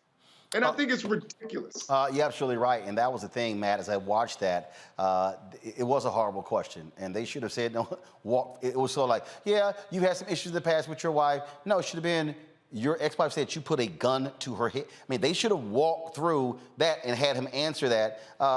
So I don't understand, in terms of what that rationale was. But yeah, it was like they were more in depth talking about Warnock, you paying more in child support, opposed to this fool who literally, and then you have one of his own children who said, yeah, my daddy abused my wife. Abused my mother.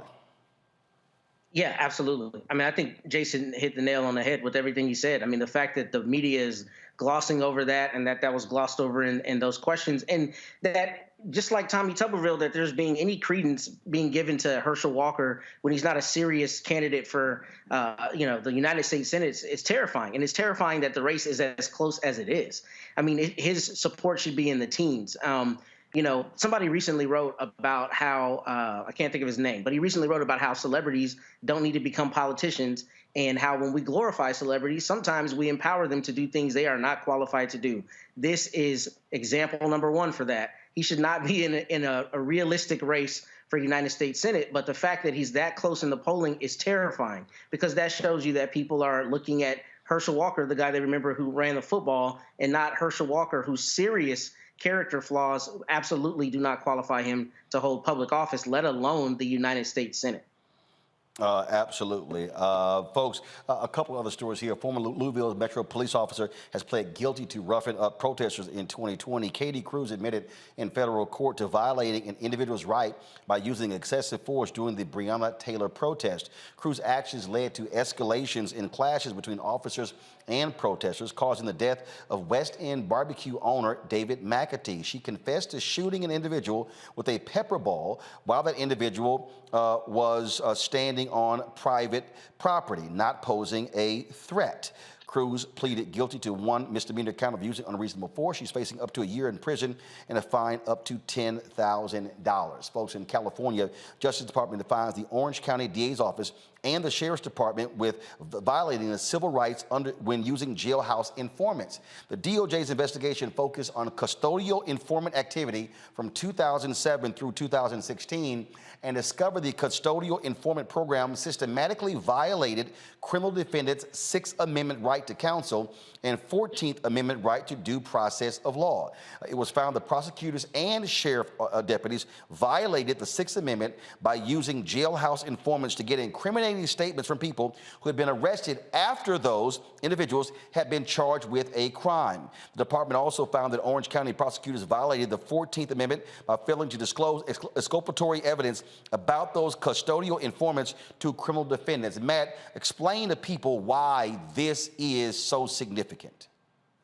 Well, when I read this story, I was really, really glad to see that Kristen Clark and the Justice Department have done this work, because a lot of times people use jailhouse informants in prosecutions. But what is especially insidious in this case is that they use them to elicit statements. What normally happens is jailhouse informants will contact the authorities and say, I have information. They planted informants, and they had those informants go try to get information. And I actually think they also violated the 5th Amendment, which, you know, protects you against self-incrimination. So what they did is they had jailhouse informants go ask people about their cases to try to get incriminating statements. The 6th Amendment under the Constitution gives you a right to a lawyer. So when they're saying it's impinging on the right to counsel, it's saying that you don't have a right to a lawyer like you normally would to help you either decide to make a statement, not make a statement, or how you want to frame that statement. Because here they're in custody, they're in prison or in jail, and at that time, you know, when they're making a statement, they don't have their lawyer there to advise them. And then as it relates to the 14th Amendment, that goes to due process, which basically means if you're going to go through a system or through a process and a prosecution, you're entitled to that system and that process being fair. So here, if you don't give exculpatory evidence, which is evidence that shows you're either not guilty, or mitigating evidence that shows you're not as guilty as you're being accused of, then that divests you of the opportunity to have a true due process that you go through.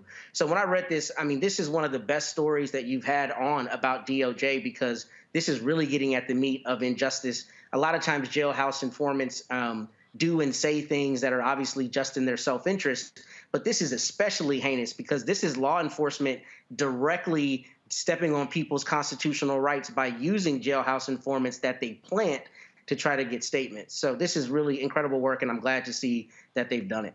I keep saying repeatedly, Michael, this is elections matter, and I'm going to keep gassing up Kristen Clark and the Civil Rights Division because they are doing consistent, great work. Absolutely. And, you know, once again, a lot of this is in the tradition of why the Department of Justice was created during Reconstruction in 1870. Okay, it was created to enforce the new rights of the newly freed slaves of African Americans, and they were cracking down on the Ku Klux Klan. You had the 1871 Ku Klux Klan Act as well. We saw a number of Klansmen prosecuted behind that. So this is good work, but this is an example, once again, as you said, Roland, how elections have consequences. Now you compare this to the Donald Trump Department of Justice. Okay, they were against holding police officers accountable.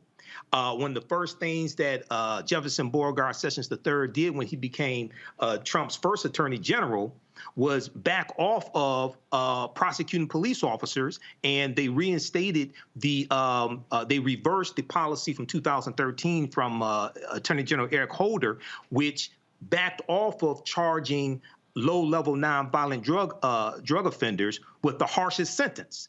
They backed off of that, and they backed off of holding police officers accountable as well, because he said it would depress the morale of police officers. So we see a total 180 in the way this Department of Justice under Merrick Garland is operating and the ones under the Trump administration.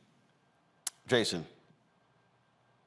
Yeah, I mean, I think Michael and my other counterpart totally just broke it down 100%, that the DOJ is now under new management, and they've got new priorities. And I think what Kristen Clark is doing is the right thing, is cleaning up house around the nation and within our justice system, which whatever powers that they have, that they should use them the correct way. And we look at the other DOJ that was basically a law firm for the former president versus this DOJ, where the president is completely separate and they're investigating everything with merit, including his own son.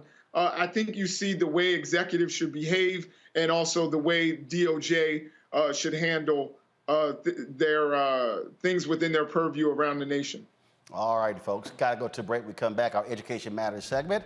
I look forward to that. And we're talking about an effort to get more African Americans into the eye care industry. Folks, support us in what we do. Download the Black Star Network app, available on all platforms: Apple TV, Android TV, Apple phone, Android phone, Roku, Amazon Fire TV, Xbox One, Samsung Smart TV. Also, you can support us with your finances as well, joining our Bring the Funk fan club. Trust me, your dollars make it possible for us to do what we do. P.O. Box 57196, Washington, D.C. 20037-0196. Cash App is $RM Unfiltered. PayPal is R Martin Unfiltered. Venmo is RM Unfiltered. Zelle is Roland at RolandSMartin.com. Roland at RolandMartinUnfiltered.com. We'll be right back.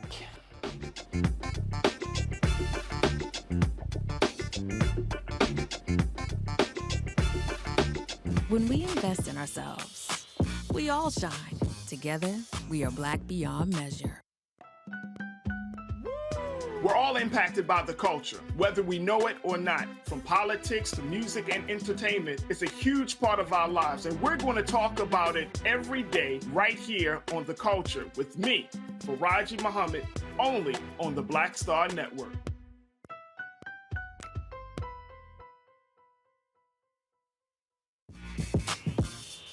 When we invest in ourselves, our glow, our vision, our vibe, we all shine. Together, we are Black beyond measure. So this is Roger Bow. I got a message for Roland Ascot Martin. Buddy, you're supposed to be hooking me up with some of these ascots that you claim to wear. Where's mine, buddy? Hey, yo, peace, world. What's going on? It's the Love King of R&B, Raheem Devon, and you're watching Roland Martin Unfiltered.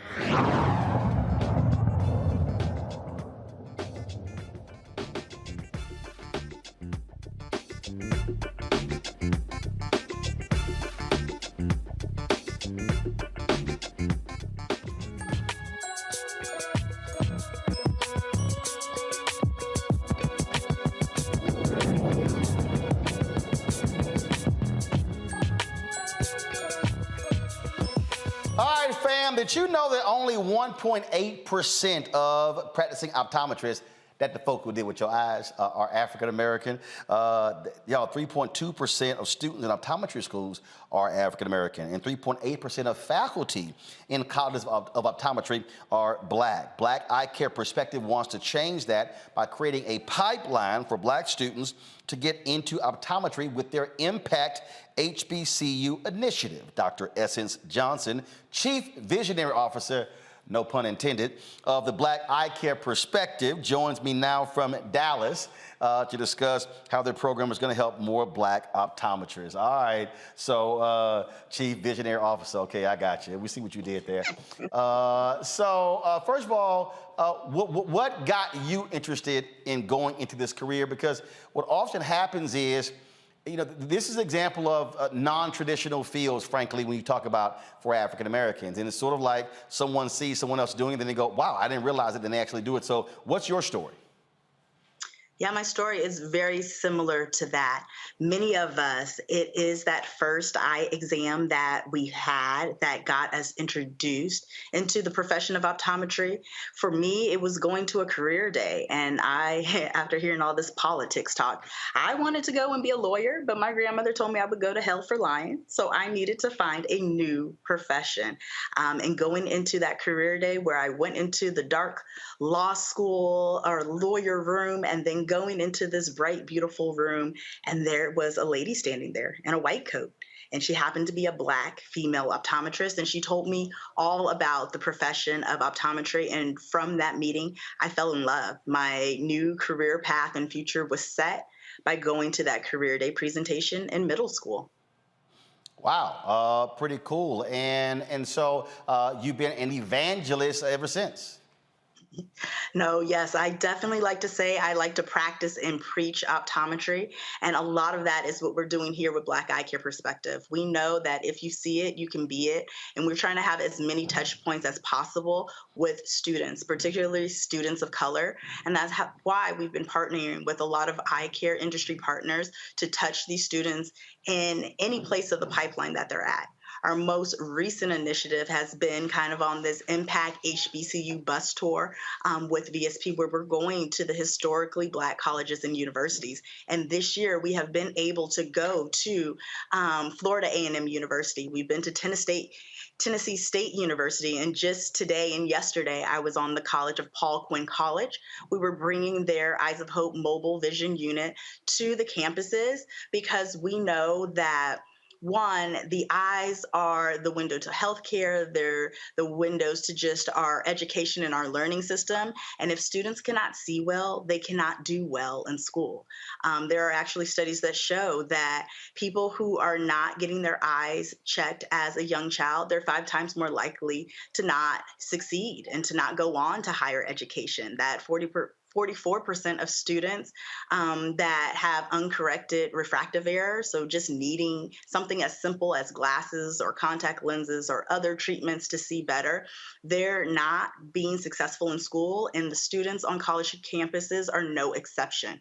So that is why we have done these bus tours, and we're bringing the clinic to these campuses so that they're able to have affordable and accessible eye care, but also with the hopes too that if they see a Black doctor of optometry, one, they won't be 30, 40, 50, 60, even 100 years old, waiting to have their first eye exam and waiting to see their first Black doctor. But we are right there with them, and we're able to have those conversations about the career paths and opportunities that exist in the eye care industry as a whole. Wow, good, very strong there. Let's go to our panelists. They've got questions. Let's see here. Matt, go ahead. Since you're there in Texas, Matt. Yeah, so my question is twofold. The first is for any student at an HBCU who's interested in doing optometry, what classes do you suggest they take, or what major would you suggest? And then the second question is there actually any subsidy for their study, or is there like a financial element to help students who sign the 13% promise to actually go on to optometry school? Well, yes. So a majority of students that are pursuing careers in optometry, they're biology majors, but honestly, you can be any major from any background.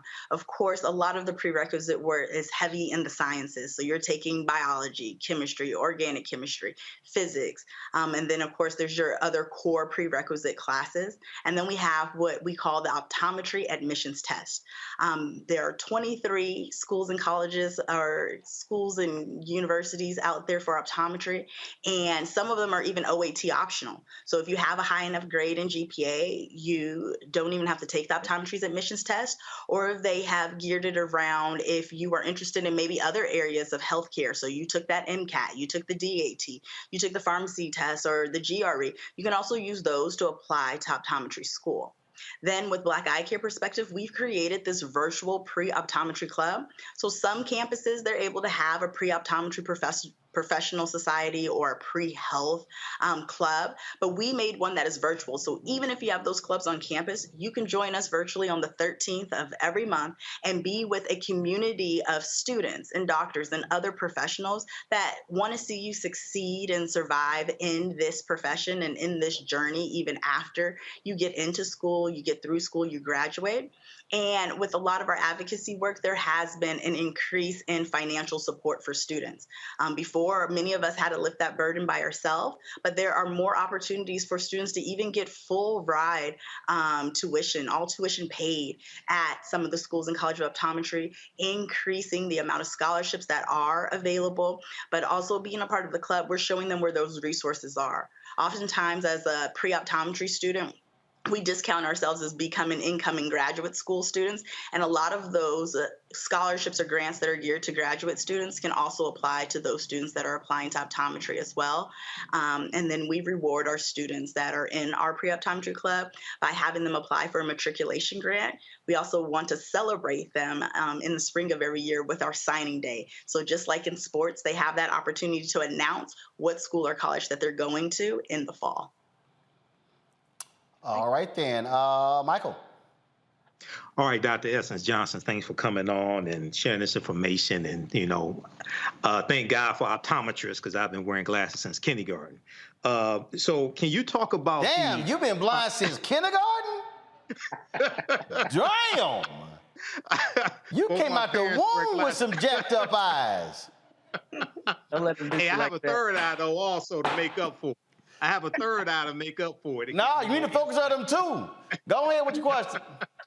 All right, Dr. Essence Johnson, can you talk about some of the career opportunities being an optometrist and like what the demand is going to be like for the next 10 years, earning potential? And also, if you could quickly talk about the difference between an optometrist and an optician as well.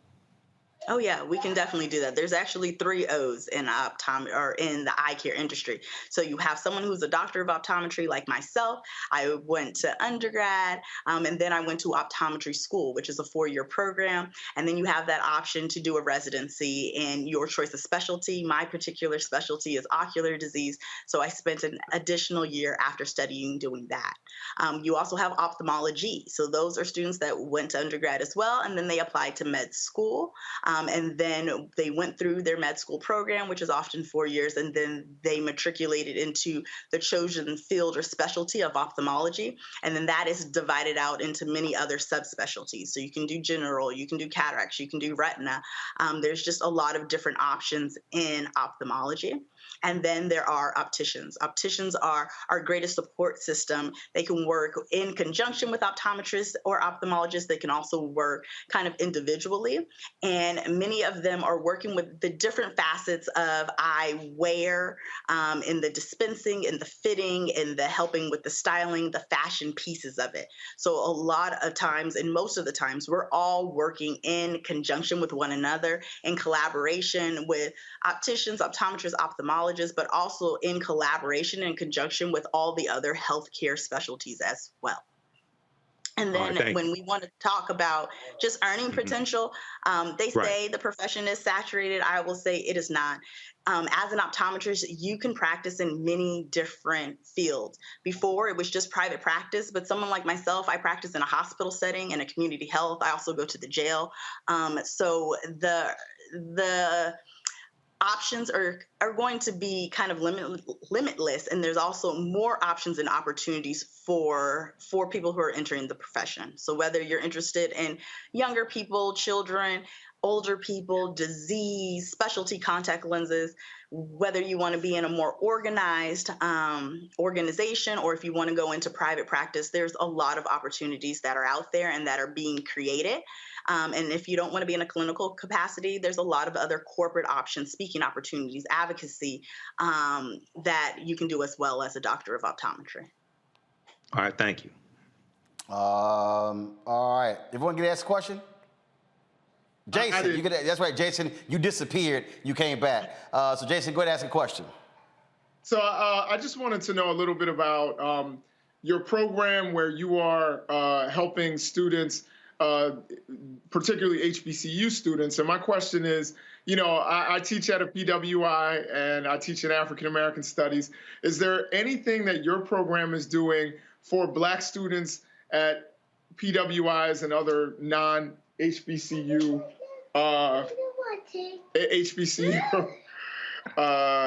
settings? Sorry about that. Jason, this ain't hard, Jason. Just pick her up, sit her on your lap, calm her down, ask your question. See, you trying to sit here and push away. That's all you got to do. See, look, I got 6 nieces. That's how you do it. Now go ahead. Right. So I guess my question was, is there anything that your program does for students at PWIs, Black students at PWIs, to get them into optometry? So this is why we are hosting our Impact HBCU event. It's going to happen on this coming Tuesday, October 18th at 7:30 p.m. And this is our way to virtually touch everyone. We say Impact HBCU because we know about 40% of doctors that identify as Black come from those schools, but the other 60% are coming from PWIs. So we wanted to have an event where it touches everyone, where they are being introduced to Black doctors of optometry. And this year, we're going to highlight Dr. Janelle Davison out of Atlanta, Georgia, and Dr. Devin Sasser out of Maryland. And then we highlight the work that we're doing with our industry partners and with schools. This year is going to be the University of Pikeville, Kentucky College of Optometry. So I definitely encourage your students, all the students, everyone, everywhere, regardless if they go to an HBCU or not, to register on our website, blackeyecareperspective.com. sign up for the virtual event. Even if you're not up or you're able to attend, it's virtual. So that means it's going to be available for replay so that they can interact in the chat, get connected with the schools and colleges of optometry, get connected with other students or other alumni, other doctors that may have graduated from their school, and learn more about the profession of optometry, but also just learn more about the importance, especially us as Black individuals, as individuals of color, of getting a yearly eye exam that can truly not only improve your sight, but save your life.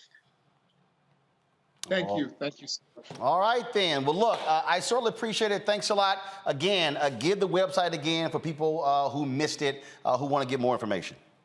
Yeah, get more information about Impact HBCU, about joining our pre-optometry club. We even have a Black eye doctor locator. If you have not had your eyes examined this year, you can go to www.blackeyecareperspective.com. That's www.blackeyecareperspective.com. All right, then. Dr. Estes Johnson, thanks a lot. All right, that is it for us. I appreciate it. Matt, Jason, and Michael, thank you so very much for joining us on the panel. I appreciate it. Shout out, I don't have his number. How old is Anthony today? Anthony Hampton, who works for the show. Anthony is 35 today. He acts like he's 53. But he moves like he's 53. Anthony moves a little slow. Y'all know I ain't lying. Y'all know I ain't lying. I mean, he moves slower than Henry. No, I don't think he moved that slow. Here's his birthday, and so I want to shout out Anthony. We got a picture of Anthony or something? Anyway, we'll show y'all on Monday. So here's his birthday. And Henry, ain't your birthday coming up soon? When your 65th is when? Oh, you're not going to take a shot at the control room right now? What's up? You don't want to show the control room now? See, that's what happened, y'all, when you take a shot at the director. He don't want to take a shot of himself. So Henry's birthday is coming up soon, too. Yeah, trust me, Henry is older than me. All right, y'all, that's it for us. I appreciate all of y'all supporting the show, watching. Hey, don't forget, Monday, I am in Valdosta, Georgia. That's right. Let me find out where in the hell I'm at. Where am I going to be at? Let me give you right now where we're going to be, Valdosta, Georgia. I'm going to be there at the Mathis Municipal Auditorium, 2300 North Ashley Street, Valdosta. We're going to be broadcasting the show from there, and then we're going to be in Savannah on Tuesday. They are, of course, trying to put Warnock over the top. And so Valdosta, I want y'all to show up and show out. We broadcasting live. I'll have copies of White Fear. I'll be autographing the book there as well. So looking forward to it. And so thanks a bunch. Let me thank all of y'all who support our show. All of you. But first of all, I'm telling you, every Friday, we show you the names of the people who contribute. Y'all are amazing. But look, we got to keep grinding. We need 2,000 people in October who give an average of $50 to raise $100,000. Because again, y'all, I told y'all, our monthly expense is about $184,000. In 2 weeks, we are launching our 24-hour fast streaming channel. We're going to be on Amazon's platforms. Y'all the first ones to know the contract was signed 48 hours ago. And so we are excited about that as well. And so great things happening here at the Black Star Network. We got 3 other shows in development. I can't wait to tell you about those shows. So your dollars matter. So be sure to send your checking money orders to P.O. Box 57196, Washington, D.C. 20037-0196. Cash App, $RM Unfiltered. PayPal's R Martin Unfiltered. Venmo is RM Unfiltered. Zelle, Roland at RolandSMartin.com. Roland at RolandMartinUnfiltered.com. You also, of course, download the Black Star Network app. All platforms, Apple phone, Android phone, Apple TV, Android TV, Roku, Amazon Fire TV, Xbox One, Samsung Smart TV. And of course, get your copy of my book, White Fear, folks. Let's make it a bestseller. It's available bookstores everywhere. White Fear, How the Browning of America is Making White Folks Lose Their Minds. Ben Bella Books, Amazon, Barnes & Noble, IndieBound, Bookshop, Chapters, Books A Million, Target. Order through your favorite Black bookstore or download it on Audible. And you know how we end the show every Friday? We show you the names of all of our donors.